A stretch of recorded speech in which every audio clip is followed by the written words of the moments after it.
Hi, my name is Daniel Wu, and welcome to this week's Video Insight. With Donald Trump's inauguration just around the corner and tax reform a top agenda item for both the new administration and the Republican-controlled Congress, it is important for investors to consider the implications of the Republicans' proposed overhaul of the US tax code.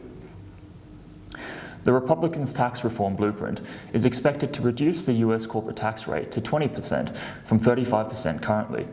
Additionally, businesses will be permitted to deduct capital investments immediately, rather than capitalizing and depreciating the costs over time, but will be no longer allowed to deduct net interest expense.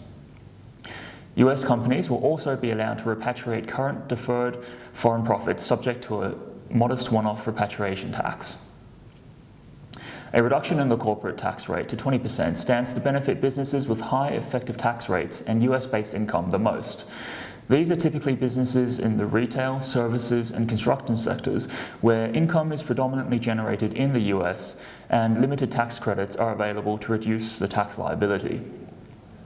Capital-intensive businesses, particularly in energy, mining, infrastructure, and utilities, will benefit the most from the immediate deductibility of capital expenditure and the indefinite carry-forward of net operating losses.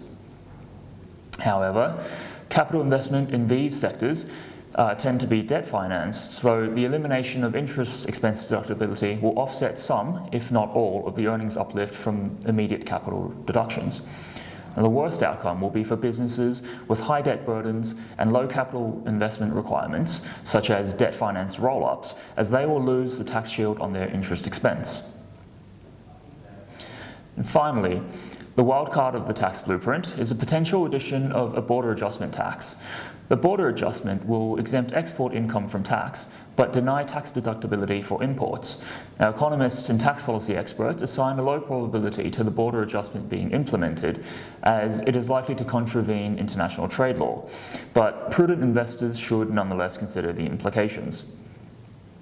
So businesses most vulnerable to a border adjustment tax are those that import their inventory and sell domestically in the US, particularly apparel and electronic retailers and autos.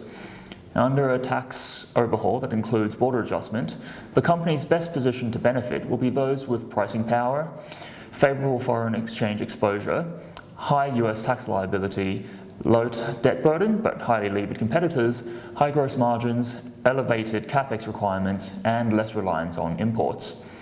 So, as you can see, for investors in US stocks, the implications of the upcoming tax reform are far more nuanced than simply lowering the corporate tax rate by 15% and pocketing the uplift in forecast earnings. Well, that's all for this week's Video Insight. As always, don't forget to follow us on Facebook and Twitter.